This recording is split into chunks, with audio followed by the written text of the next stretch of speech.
Greetings, and welcome to the Lovesac first quarter fiscal 2021 earnings call. At this time, all participants are in a listen-only mode. A question-and-answer session will follow the formal presentation. If anyone should require operator assistance during the conference, please press star 0 on your telephone keypad. As a reminder, this conference is being recorded. I would now like to turn the conference over to your host, Miss Rachel Schachter with ICR. Thank you. You may begin. Thank you. Good morning, everyone. With me on the call is Shawn Nelson, Chief Executive Officer, Jack Krause, President and Chief Operating Officer, and Donna Delamo, Chief Financial Officer. Before we get started, I would like to remind you that some of the information discussed will include forward-looking statements regarding future events and our future financial performance. These include statements about our future expectations, financial projections, and our plans and prospects. Actual results may differ materially from those set forth in such statements. For a discussion of these risks and uncertainties, you should review the company's filing with the SEC, which includes today's press release. You should not rely on our forward-looking statements as prediction of future events. All forward-looking statements that we make on this call are based on assumptions and beliefs as of today, and we undertake no obligation to update them except as required by applicable law. Our discussion today will include non-GAAP financial measures, including EBITDA and adjusted EBITDA. These non-GAAP measures should be considered in addition to and not as a substitute for or in isolation from our GAAP results. A reconciliation of the most directly comparable GAAP financial measure to such non-GAAP financial measure has been provided as supplemental financial information in our press release. Now I'd like to turn the call over to Shawn Nelson, Chief Executive Officer of the Lovesac Company. Thanks, Rachel. Good morning, everybody, and thanks for joining us today. I will begin my remarks by providing an overview of the company's continued response to COVID-19, followed by a summary of our performance for the first quarter. Then Jack Krause, our President and COO, will discuss the operational highlights of our fiscal 21 first quarter performance and progress being made on our key initiatives against the current backdrop. Donna Delamo, our CFO, will then review our financial results and a few other items related to our outlook. I want to offer some quick thoughts on the ongoing tumultuous events in our country.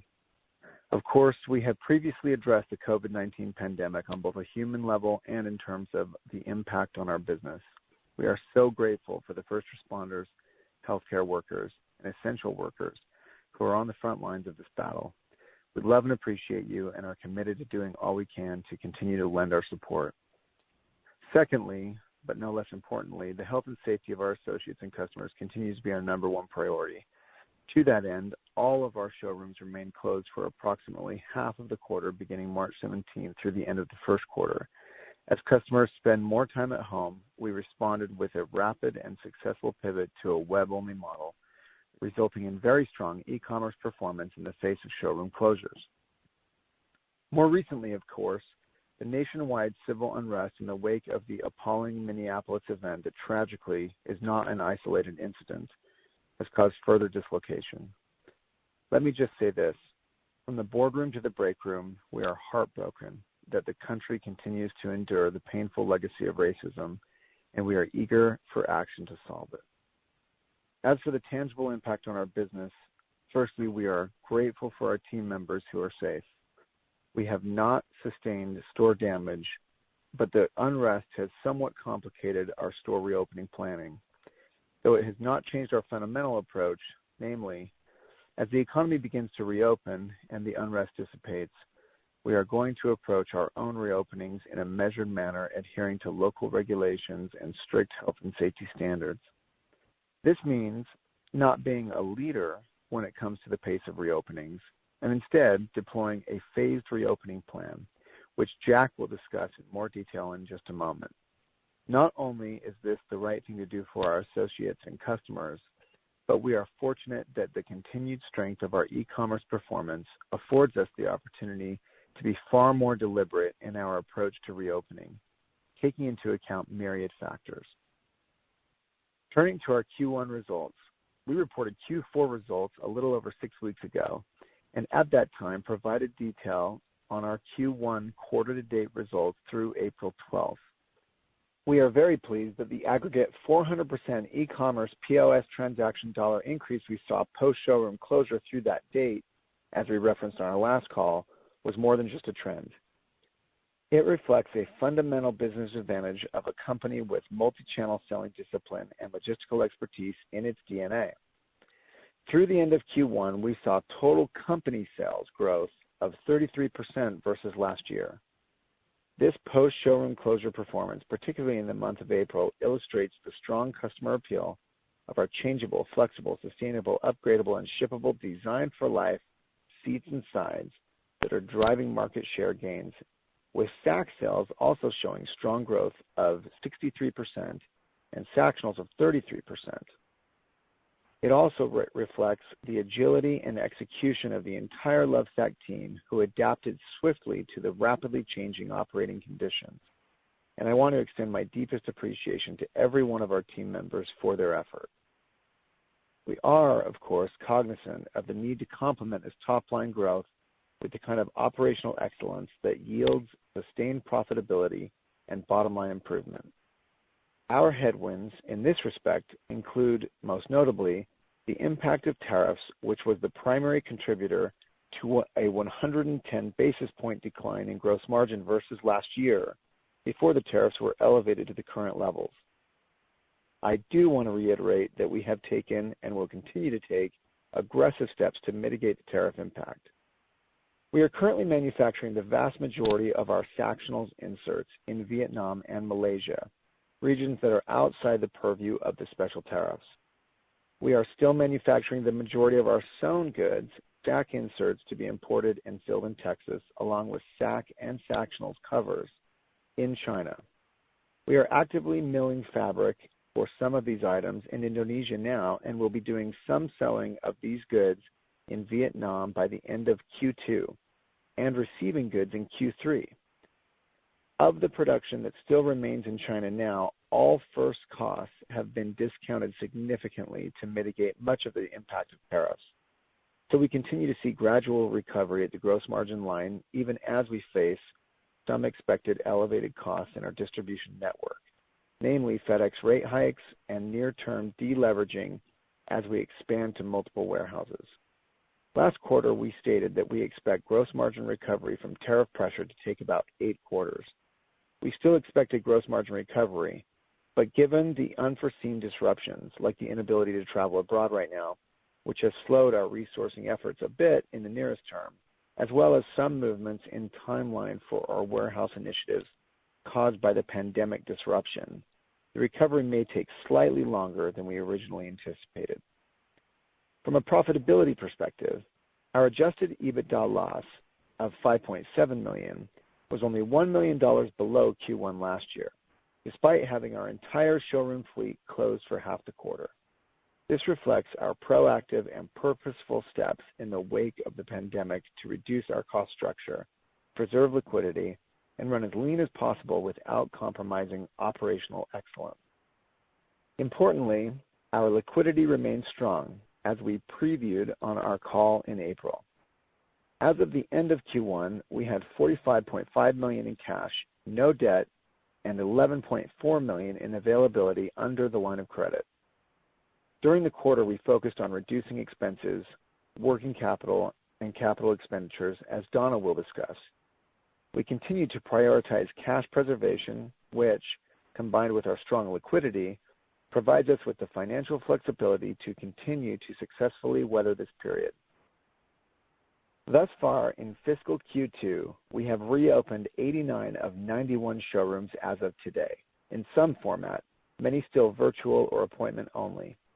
We are in continued conversations with landlords where showrooms are still closed, and our conversations have been productive. In terms of shop-in-shop and pop-up shops with Costco, Best Buy, and Macy's, none are open within markets where these retail partners have reopened their stores. However, regardless of the pace at which showroom and shop-in-shops reopen, we continue to believe that we are very well positioned within the current environment and beyond, given the unique attributes of our company and business model, including, number one, our strong balance sheet and financial position. Number two, our evergreen shippable product offering, that resonates during this time and lends itself particularly well to a DTC-only environment. Number 3, a very flexible marketing budget with no long-term advertising contracts in place that is enabling whatever pivots may be necessary as the environment changes. Number 4, an agile and lean operating model. Number 5, a diversified sales channel that allows us multiple high-return options to expand our brand reach. These attributes continue to serve us well, and so far in Q2, we are seeing an acceleration in the April business trends I discussed, driven in large part by the success of our Heroes campaign as well as overall demand. However, it is impossible to predict how long this demand surge may last. As I said earlier, we are focused on executing against our key strategic priorities and positioning Lovesac for continued market share gains, irrespective of the macro backdrop. Before turning the call over to Jack, I want to again thank all of our employees for their hard work, seamless execution, and continued commitment to serving our customers in a challenging and evolving environment. We are grateful for all of their efforts that have contributed to our financial and operational performance during these unprecedented times. And with that, I will turn the call over to Jack to discuss our plans to navigate the current environment and the recovery plan for FY21. Thank you, Shawn, and good morning, everybody. I'll begin my remarks by elaborating on our continued approach to managing the COVID-19 pandemic, and then I'll briefly discuss our plans for fiscal 21. As Shawn said, the strength of our multi-channel model was illustrated in the 255% e-commerce increase in Q1 that enabled us to preserve more than all of our prior period sales in a post-COVID closed showroom environment. We are pleased to have seen continued strength in our e-commerce channel performance so far in fiscal Q2, and with approximately 89 of our 91 showrooms open as of today, June 9th, we're also very encouraged by the initial performance of showrooms in these early days of reopening. Our very effective Heroes campaign that kicked off in late March and ended a few days ago was a significant contributor in these strong results. Moving to our response to COVID-19, our efforts have remained centered around the 3 pillars that I outlined last quarter and executed by cross-functional teams across the organization, which allowed us to develop plans on a parallel path, ensuring an effective and rapid response. These pillars are 1, team health and safety, 2, business strength, and 3rd, financial resilience. The health and safety of our associates and customers remain our number 1 priority. Our headquarters staff continues to work from home, and we are currently in the process of opening showrooms at a very measured pace and adhering to local and government regulation. We are implementing a 3-phased approach to showroom openings. Phase 1 will be opening in a virtual environment in which associates operate from showrooms without customer traffic. In this phase, they respond to phone calls, chat online, and fulfill swatch requests, as well as provide virtual demos to our customers. Phase 2 begins after 2 weeks of Phase 1, and if conditions permit, in Phase 2, the showrooms will operate on an appointment basis, only allowing 1 customer at a time into the showroom. In Phase 3, we will open showrooms to foot traffic while abiding by all locally mandated social distancing and protection standards. These phases will be based upon CD recommendations and local laws, and therefore we may have showrooms revert back a stage if local conditions require increased restriction. On the business strength front, we continue to leverage our DTC model and adapt to the current environment. Full-time associates of closed showrooms continue to be active with customers using digital platforms such as Podium to help guide customers through the buying process from remote locations at home, serving as remote-based customer service agents for their trade areas. These associates have been incredibly nimble and have continued to generate more than enough revenue to cover their payroll during this period. Going forward, we fully expect to leverage our associates utilizing a far more trade area approach to serving customers across all channels as we navigate a return to a new normal. Over the last 9 weeks, showroom teams have conducted more than 80 Facebook Live sessions with 278 peak viewers on average. These sessions, combined with post-engagement, is the equivalent of performing 1.2 million product demos. In addition, our showroom teams have averaged 195 plus unique web chats a day since installing the Podium widget on the website and averaged 1.1 million in sales per week from web chat alone.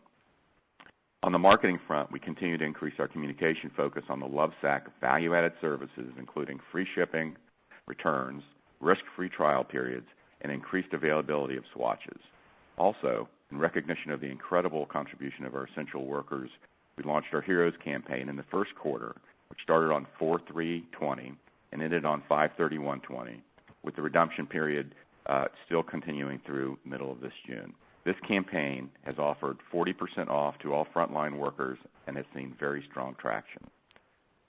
In terms of marketing mix, we continue to be pleased with increased efficiency of Lovesac on Pinterest, Instagram, and our search campaigns, as well as a jump in conversion rates associated with our email and digital marketing programs. Additionally, as we continue to see significant increases in traffic to our website, we are pleased that website conversion has also increased, leading us to believe that we are attracting a much more targeted and engaged visitor. Donna will discuss the financial resilience in a moment, but to reiterate Shawn's comments, the quarter has been off to a very strong start. We remain very comfortable with the liquidity position, with our debt-free balance sheet and over $45 million in cash. This is a testament to the core appeal of our platform as consumers focus more on their homes, as well as the flexibility, adaptability, and the dedication of the entire Lovesac organization. As we look ahead, the current environment continues to evolve on a daily basis, and it's hard to determine the duration of the strength and demand that we have seen, but we are staying flexible. We're also not losing sight of our strategic priorities. While the timeline for each may be altered as circumstances dictate, we remain focused on key priorities, which are, 1, product innovation. We are excited about the new product launches in the pipeline that will be additive to the Sactionals platform. We're continuing to evaluate the appropriate launch timing, which had originally been slated for this fall, but will likely be pushed into the early calendar of 2021, given the macroeconomic environment. 2, utilizing effective and efficient marketing strategies. As we have discussed, our ability to rapidly pivot to a DTC-only model during this crisis has been very effective. We remain both agile and disciplined with our marketing efforts and are focused on maximizing ROI, which we are pleased we are able to achieve across channels. In addition, our successful Heroes campaign, we saw strong results from paid search, social media, digital remarketing, and our affiliate program. Many of you have likely seen our TV ads, and I'm pleased to share that our TV ROIs since starting the ads in early May have been very strong. This improved performance has been driven by rates, which have been lower than expected, as well as strong and engaged web traffic. 3rd, store openings and new showroom plans. I already discussed our approach to showroom reopenings. The range of potential new showrooms this year is likely to be between 15 and 18, as we have been working with landlords to adjust and continue to expand our footprint. 4, operating Costco pop-up shop locations and test shop-in-shops with Macy's and Best Buy. While we have little in the way of updates due to the COVID-19 pandemic, we remain optimistic about our prospects with all of these important channel partners, while continuing to explore the shop-in-shop format with other retailers, given the positive results we have seen thus far. Lastly, we continue to make disciplined investments in our infrastructure, including technology and supply chain. On the supply chain side, we opened our third-party managed California warehouse in February and are continuing to ramp up operations and expect to be operating 150,000 square feet of space by August. This, combined with the planned opening of our East Coast warehouse late this fiscal year or early next fiscal year, is expected to help drive reductions in freight costs as we head into fiscal 22. In addition, we are engaged in a multi-phase project to launch a supply chain management system which will drive efficiencies in planning, production management, and order fulfillment functions. This will begin in the second quarter and will be completed by the first half of fiscal 22. We expect to see benefits in phase 1, including visibility of tracking, demand planning, and forecasting, which will positively impact our ability to execute with excellence in the fourth quarter of this fiscal year. So we're very pleased with how the business has performed as we continue to adapt to the challenges of the current environment. Importantly, we could not be more proud of the entire Lovesac team and how they have continued to demonstrate great resilience throughout this period.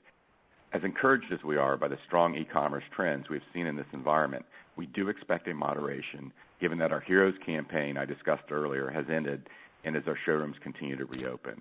While there is some uncertainty on how sales will trend as states reopen and consumers adjust to the evolving economic realities, we are confident that the unique advantages of our business model will continue to serve us well, and in combination with the disciplined execution of our strategic priorities, position us well to build on our market share gains. With that, I'll turn the call over to Donna to review our Q1 financials and provide a quick summary of the financial resilience teamwork. Donna? Thank you, Jack. Good morning, everyone. I will begin my remarks with a review of our first quarter results and then provide a framework for how we're approaching the remainder of fiscal 2021. The 32.8% increase in net sales to $54.4 million was driven by triple-digit growth in our internet channel, along with an 11% increase in our other channel related to our shop-in-shop locations. This was partially offset by showroom revenue decrease due entirely to COVID-19 related temporary showroom closures. Please refer to our press release for details on our comparable sales performance. Looking at our results by channel for the first quarter, showroom sales decreased 32.7% to $18.1 million due to COVID-19 related temporary showroom closures. Internet sales increased 255.4% to $30.1 million as a result of the successful pivot we made to focus on our e-commerce channel in a closed showroom environment. Our other channel, which includes our pop-up shops and Costco locations and shop-in-shops in 4 Macy's and 3 Best Buy locations, increased 11% to $6.2 million. This year-over-year increase was driven by Macy's and Best Buy shop-in-shops, partially offset by a slight decrease in our Costco business as a result of the COVID-19 driven temporary halt to pop-up shop activities at Costco. By product category, our Sactional sales increased 33.4%, our Sac sales increased 63.3%, and our other category sales, which includes decorative pillows, blankets, and other accessories, decreased 58.7% due to a decrease in sales related to certain Sactional accessories and new platform product introductions like the Power Hub are now being captured in their respective Sactional and Sac platform net sales figures. The 110 basis point decrease in our gross margin was principally driven by the impact of tariffs, an increase in promotional activity, specifically related to our Heroes campaign, and an increase in freight costs, which were partially offset by reduced product costs resulting from tariff mitigation, related vendor negotiations, as well as a continued shift in product sourcing out of China to Vietnam and Malaysia. As a reminder, the timing of our tariff mitigation efforts and increased shipping costs are driving this temporary gross margin pressure, and as Shawn said, we expect gross margin recovery over time. The 8.3% increase in SG&A dollars, excluding one-time items, was driven largely by increases in infrastructure improvements relating to our e-commerce platform and an increase in selling-related expenses related to the increase in net sales. These increases were partially offset by a decrease in equity compensation expense. SG&A as a percentage of net sales leveraged 1,075 basis points as a result of the cost reduction measures previously mentioned by Jack, as well as the decrease in equity-based compensation expense. The SG&A financial resilience measures we have taken so far had a slight impact on the first quarter. The full impact of those measures will begin in Q2. Our investments in advertising and marketing, which benefit extended periods, increased $2.8 million, or approximately 190 basis points, to 15.1% of sales. The increase was driven by our focus on communicating important Lovesac value-added services such as free shipping, returns, and risk-free trial periods, as well as marketing investments for content production, product innovation, and research spend in fiscal 2020, which was expensed in the first quarter of fiscal 2021. These first quarter 2021 expense production, innovation, and research costs of approximately $750,000 were included in prepaid assets and other current assets on our balance sheet as of February 2nd, 2020. Depreciation and amortization increased $570,000 from the prior year period to $1.6 million, principally related to capital investments for new and remodeled showrooms and infrastructure investments.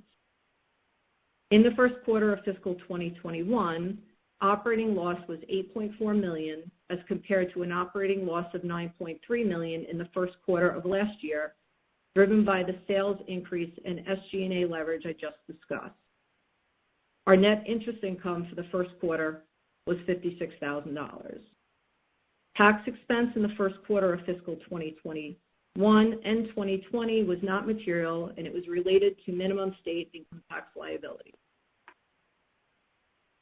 Before we turn our attention to net income per share, and EBITDA, please refer to the terminology and reconciliation between each of our adjusted metrics and their most directly comparable GAAP measurements in our earnings release issued earlier today. Net loss was $8.3 million, or a loss of 58 cents per share in the first quarter of fiscal 2021, compared to a net loss of $9.1 million, or a loss of 67 cents per share in the first quarter of fiscal 2020. Adjusted EBITDA was a negative $5.7 million as compared to a negative $4.7 million in the first quarter of last year. The reason for the year-over-year decrease in adjusted EBITDA as compared to the year-over-year decrease in operating loss is related to the net reduction in adjusted EBITDA add-backs, principally equity compensation. Turning to our balance sheet, our liquidity remains strong as we ended the first quarter with $45.5 million in cash and cash equivalents and $11.4 million in availability under our revolving line of credit with no outstanding debt on the revolver.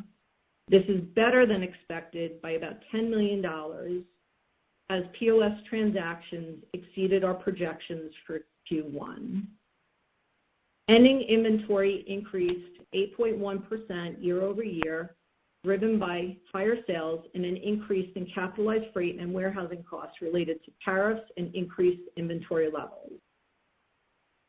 Free cash flow, defined as cash from operations less CapEx, was a use of approximately $2.7 million in the 13 weeks ended May 3rd, 2020, as compared to a use of approximately $10.1 million in the prior year quarter. The year-over-year improvement was driven principally by an improvement in cash from working capital. In terms of outlook, given the continued uncertainty around COVID-19 related disruption, we are not providing an outlook for fiscal 21. As Jack and Shawn mentioned, we are pleased with the continued strong e-commerce performance we've seen to date, as well as the performance of our showrooms in the initial days of reopening. However, we know that our Heroes campaign, have redemption codes valid through June 14th, has been a big driver of the strength in performance, and it is hard to determine the duration of tailwinds like increased customer interest in home-related categories like ours. We will continue to stay flexible and tightly manage our expense structure to revenue trends as we navigate the uncertainties of the current environment.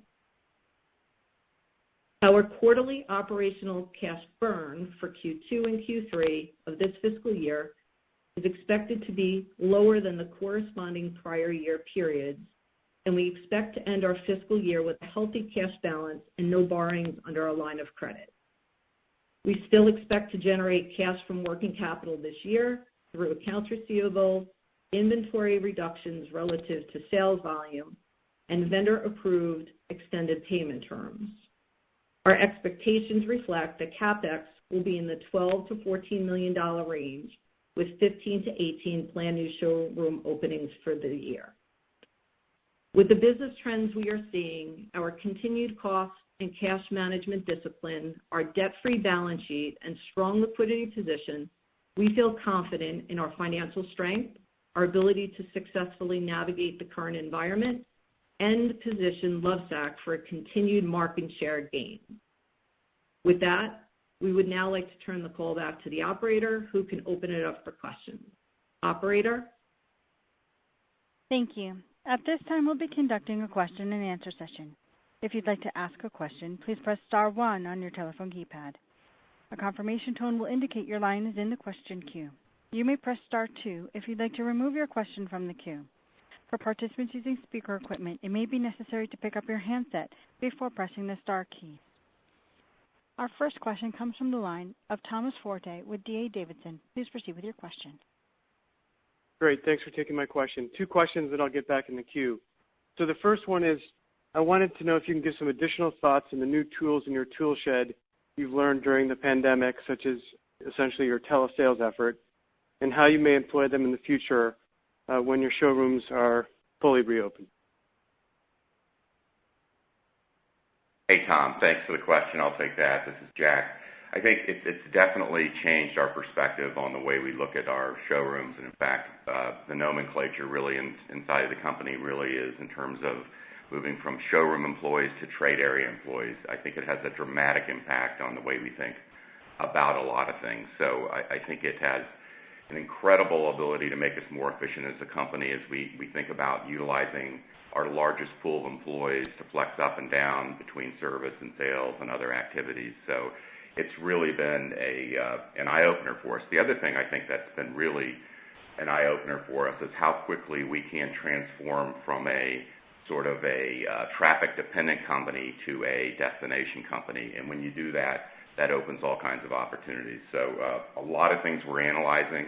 Obviously, there's so many dynamics changing, but we see a lot of opportunities to continue to pursue in terms of changing the way we market and really leveraging our associates. Great. That's wonderful news. And then my second question, and I'll get back in the line, is can you talk about the financial state of your core consumer, given we have 13.3% unemployment and your bad debt expense in particular, or bad debt exposure in particular? Yeah, I think we don't have a lot of insights right now. Things have been changing so much. We obviously feel that within the context of our business, we know we have an affluent customer who does not appear to be in the immediate danger of being impacted by what's happened in the last couple of months. However, it's very unpredictable in the long run. But we feel we have the right target customer. We're a premium brand.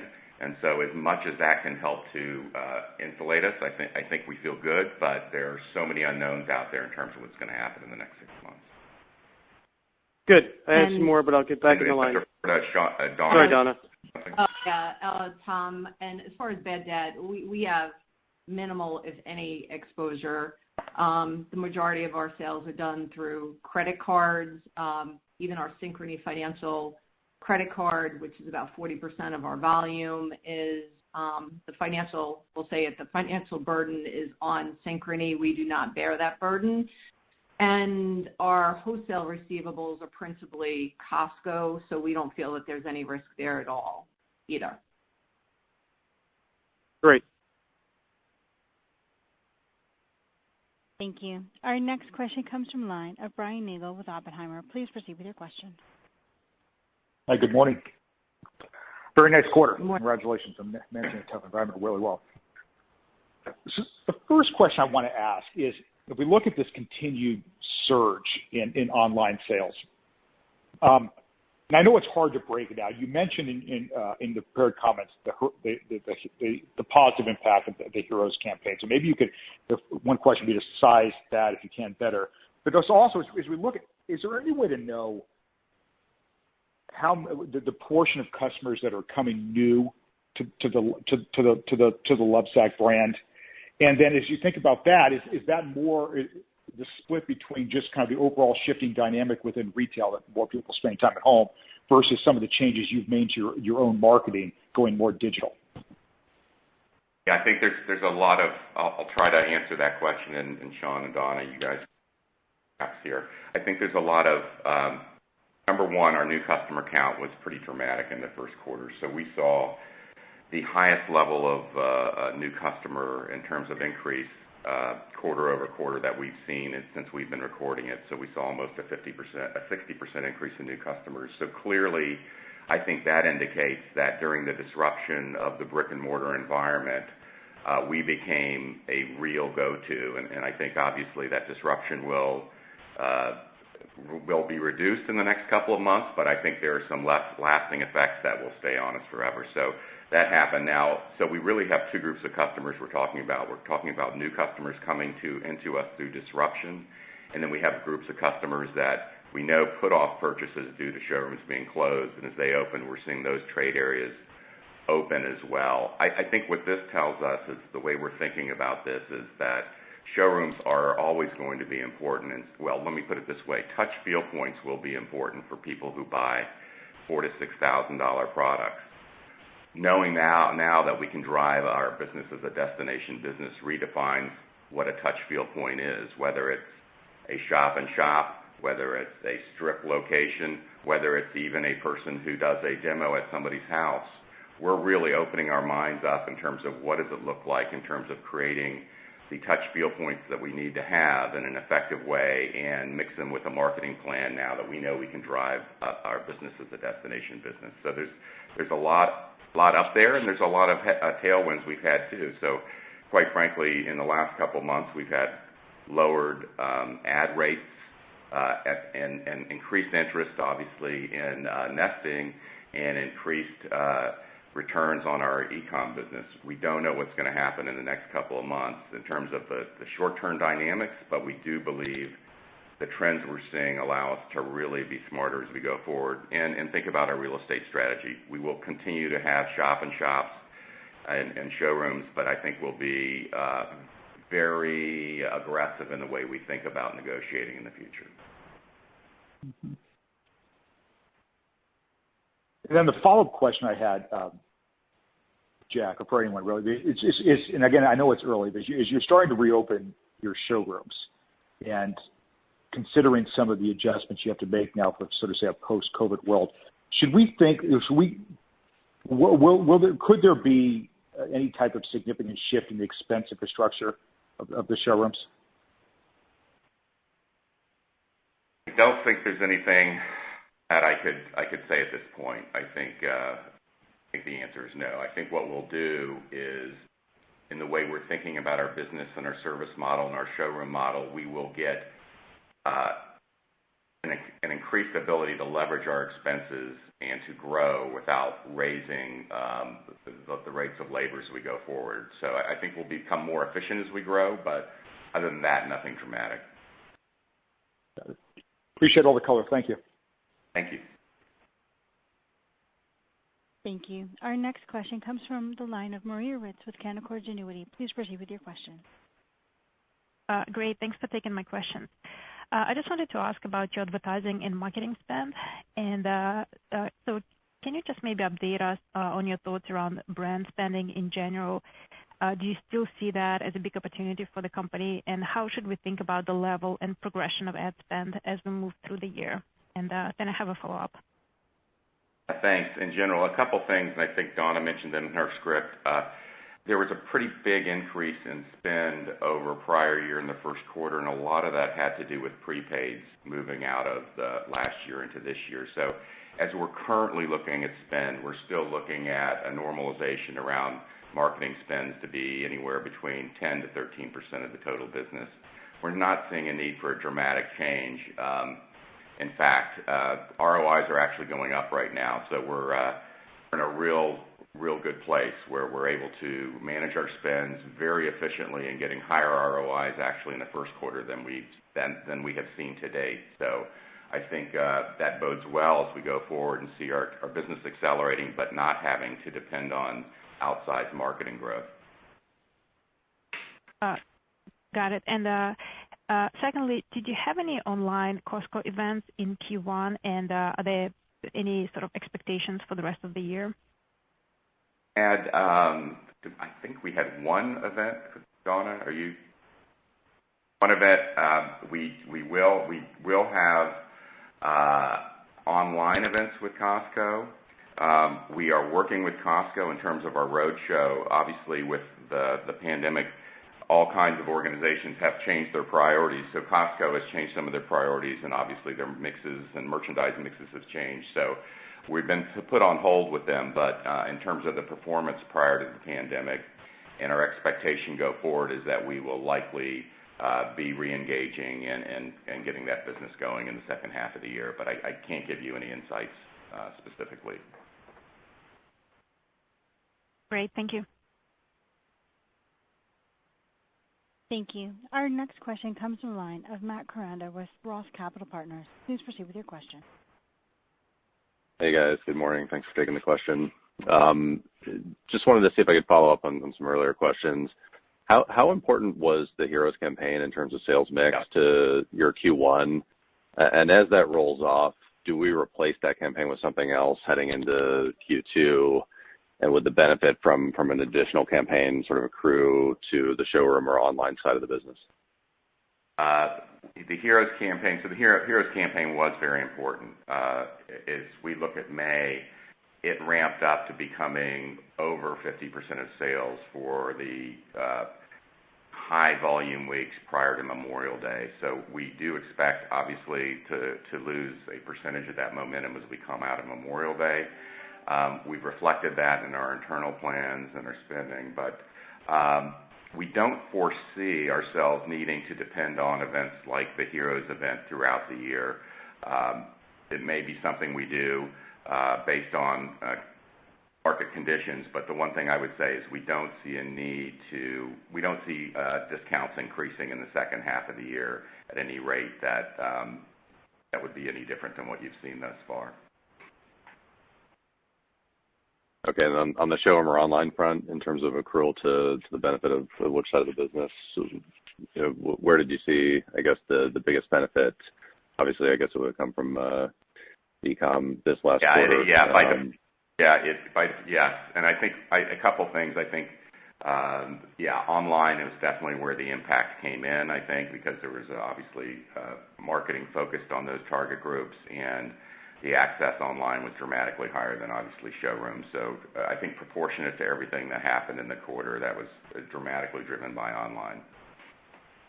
Got it. And then just on the showroom front, I know it's sort of a choppy environment, but any help in terms of trying to triangulate how to model, Q2 on showroom? I mean, maybe you could help us understand, traffic trends, conversion at the showrooms that have been opened. Are we comping up year on year for the showrooms that have been opened thus far? Any help on that front, that'd be helpful. Yeah, it's super. We laugh internally. This is almost like business at the speed of gaming. So, we had a week and a half ago, we had 40-something showrooms open, and up to, what we had in June 9th, 89. So there's a lot, and within those openings, there are a series of, remember, they're all in 3 phases. So there's some that aren't even taking in traffic. So we can't really measure traffic right now on half the showrooms. We can tell you this, the ones that are taking appointments, we're seeing some really interesting things going back along with our learning. So the appointments, the showrooms that have gone into appointments have jumped up to having positive comps immediately, and all showrooms that have opened have taken the trade area trends significantly up. So it certainly goes back to say, look, showrooms are really, really important. They drive the trade area. They drive interest in the brand. And we'll just have to see what happens in the next couple of months. All right, thanks. I'll jump back in queue, guys. Thank you. Our next question comes from the line of Camilo Lyon with BTIG. Please proceed with your question. Thanks, everyone. Good morning. Shawn, I wanted to go back to some of the gross margin comments that you laid out in your prepared remarks. I think you talked about a lot of puts and takes to the gross margin component and culminating in what looks to be a little bit of a delay in the resumption of mid-50s gross margin target by the end of next year. Could you just provide a little bit more detail around the influencers to that, and maybe where in this 2-year process do you see that delay occurring? Is it in this year, in the back half of the year? Is it into next year? I'm just trying to get a little bit more precision around the comments that were made. Yeah, good question. We, like as mentioned on the, I guess in our scripts, we aren't traveling abroad, and so that combined with other delays, that were kind of obvious in terms of what's been going on in the world as we were opening, for instance, our second warehouse on the distribution front domestically. We ran into the COVID-19 pullbacks and delays there. And so all of these things combined have just sort of kicked the can down the road a little bit for us. And so rather than commit to, especially right now while it continues to be so messy in general, rather than commit to a number of quarters in terms of what that recovery looks like, we've chosen to just put out there that we still expect the same kind of recovery. It'll just continue to be prolonged because of these sort of disruptions that are beyond our control and frankly beyond our ability to predict totally what's around the next corner. But our first costs continue to improve on a continued basis. This is due to our resourcing efforts that haven't been thwarted, just sort of slowed down in certain aspects, in certain pockets. And so, as I mentioned, most of our Sactionals now, which represent most of our sales, are made outside of China. We continue to make moves on the sewn goods in real time. So all these things are still happening. Certain pockets are just continue to get pushed back. And so, sorry to be vague, but it's impossible for us to, at this point, with everything as disrupted as it has been and unpredictable, give much better guidance than we had put out there before. If I could just ask a follow-up on that, are you just saying that just the progression of sequential improvement is less than what you had anticipated before, or that there will be some moments in the go forward period where gross margins could actually kind of revert back and take some side steps before starting to get to that sequential improvement line? Hi, Camilo. It's Donna. I'll take the part on, I guess if you want to use the term step back a little bit on gross margin improvement. Relative to building inventory, the investments that we're making into additional space, I think Jack had mentioned by the time August rolls around, we'll have 150,000 square feet of additional space we need to take. We will see that impact on gross margin in the second quarter. So quarter over quarter, we're projecting a decrease, maybe double what we saw or right around double what we saw in the first quarter. So in contemplating and building and looking at your models, you probably want to take that into consideration. So on a step back, we'll call it out there. And we're in our internal models, again, we're not giving guidance, but second quarter will be the quarter where we see the biggest year-over-year decrease in gross margin impact. That's perfect. Thank you for that color. And then just the follow-up the second question I had was, you talked about your cadence of showroom openings of 15 to 18. Don, is there anything you can provide from a cadence throughout the quarters as to how we should model the openings? And are you getting any rent concessions? It looks like you're having very good negotiations with those landlords on these new openings. I mean, obviously they didn't happen they're not happening where we thought that they would originally happen in our model, that they would be happening, first, second, third quarter. So they are later in the year as far as how we built our CapEx spend on that 15 to 18 showrooms. So taking that into consideration and looking at your models, you'd see the CapEx spend, which happens after opening. It happens before, during, and after opening, right? So when building your models, but that was all contemplated in the limited information I provided on liquidity and our cash usage in Q2 and Q3 being slightly less than last year's cash usage from operations. Jack, do you want to mention something about rent concessions? Yeah, we've been fortunate. I think we decided to take a look. We believe in the value of our showrooms and the value of our relationships, obviously, with the landlord. So we have basically, at this point, I would say, without getting into details, had concessions in about 60 to 75% of our with landlords impacting 65 to 70% of the fleet, and it's really worked out. In addition to that, in terms of new openings, yes, we have worked through concessions that help us open in a less predictable environment that are win-win. But they're different in different cases, so I just keep it a little bit general that we've been very aggressive and being proactive and keeping our relationship positive with these landlords, and I think that's what's helped us to still be able to say we'll be opening a fairly heavy amount of showrooms in the second half of the year. Fantastic. Good luck, guys. Thank you very much.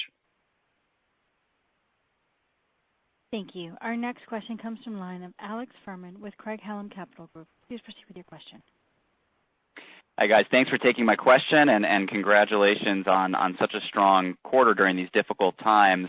One thing I wanted to follow up on is I think, Jack, you mentioned during the Q&A that your showrooms that have now reopened for appointments, and I know it's so early and it's only such a small number of showrooms, but considering showrooms were the majority of your revenues last year, I feel like it is important to kind of drill into whatever it is that you are seeing now. Are you seeing that as your showrooms reopen, at least on an appointment basis? Is the lift you're seeing, has it been pretty uniform across the country, or are there certain regions or certain impacts, perhaps places that have been impacted more or less by the virus that have come back quicker?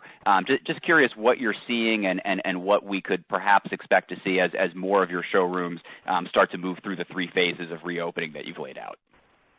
I think pretty good. What I'll say, and it's sample sizes and the time frames are so strange and dynamic. It's literally the amount of showrooms that were open to appointments doubled in 3 days. So we got to be really careful about how we talk about it. But what we are seeing is the showrooms that have been open to appointments the longest and have started to engage are basically filling out their appointment books to the maximum level and are seeing conversion rates that are 3 to 4 times what we've seen in the past. And obviously, when you do appointments, that's what happens. But I think it's starting to enlighten us back to the idea of the showroom is a place to engage and convert and feel the product, not necessarily a source of awareness in the future.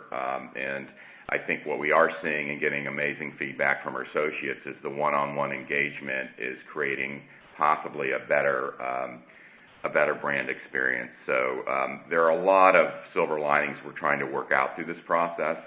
We don't know what the new normal will be with traffic relative to conversion, but I think the high side of that is this: we don't believe the new normal, the way we operate, we will be disadvantaged at all, because we do believe people will go to showrooms and continue to go to showrooms, but the showroom may be 1 out of 3 visits and 2 out of 3 may be online, and that's just fine for us.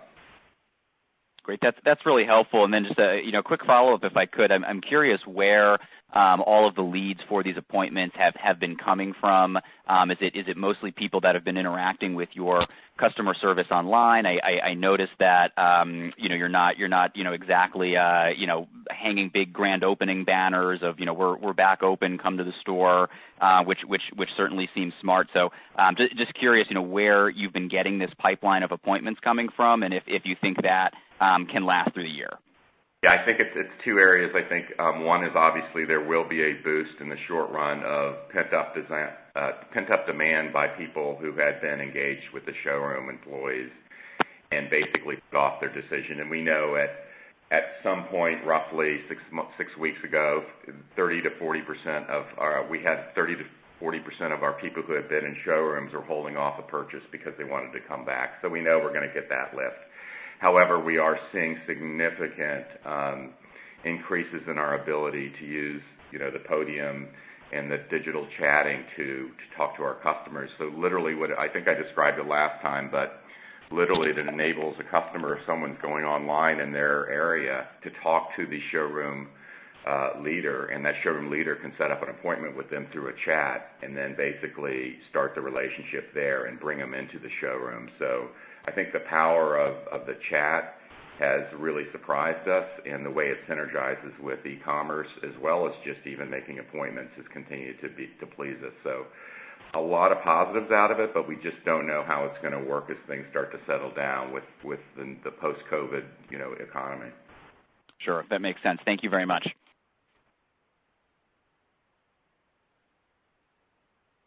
Thank you. Our next question is a follow-up from the line of Thomas Forte with D.A. Davidson. Please proceed with your question. Great. So 2 quick follow-up questions, and then everyone, please stay well. So for my 2 follow-ups, I want to know if your new product roadmap is still 2 big innovations a year, if that's the pace. And then second, on by appointment retail, you already have a pretty light labor model, but will that change your labor model at your showrooms? Yeah, so on the innovation front, the cadence that we have been trying to set internally was a couple of small innovations per year, and hopefully a bigger innovation, every year or so that will take us into either a new, expand our total available market as we see it, or expand into a demographic or customer base that's new to us. And so we are still working on how the balance of this year shakes out. We have teased for a long time that we expected to launch what we think of as one of our more important innovations later this year. And for us, that's kind of still on the bubble based on what's happening in the world. And the good news is, as I said before, we're not too concerned about ultimately whether the timing of that specifically, because we had in our own plans no revenue associated with the new product launch for this year. It was more about being a soft launch and getting it out there and really becoming part of the sales mix for the balance of this year. And I'll let Jack answer your second question. Yeah, it's the labor model question is an interesting. I can't give you a lot of detail on, other than to say with that change from a showroom perspective of an employee to a trade area, it makes us think a lot more, I think, creatively in terms of applying our associates to and having full-time associates that can flex to do chats when traffic in showrooms is low, or do other things to counterbalance what they've experienced within the foot traffic-driven environment, allows us to think about things incredibly differently. So we're still trying to understand how to maximize our employees as we go forward. Great. Thank you. Thank you. Ladies and gentlemen, that concludes our question and answer session. I'll turn the floor back to Mr. Nelson for any final comments. Yes, thank you to all of our shareholders, and especially to our incredibly capable and diverse Lovesac family of associates across the nation who continue to show grit and passion every day as we navigate through this time period. This is the driving force that continues to enable our organization to thrive even in these turbulent times. At Lovesac, our essence of our 5 guiding principles is love matters. Love is in our name. It's painted over our doorways, and we wear it on our T-shirts. Love does not discriminate. We invite everyone to join our extended #Lovesac family on social media and on our website, and we thank you for your support and look forward to chatting with you next quarter. Thank you. This concludes today's conference. You may disconnect your lines at this time. Thank you for your participation.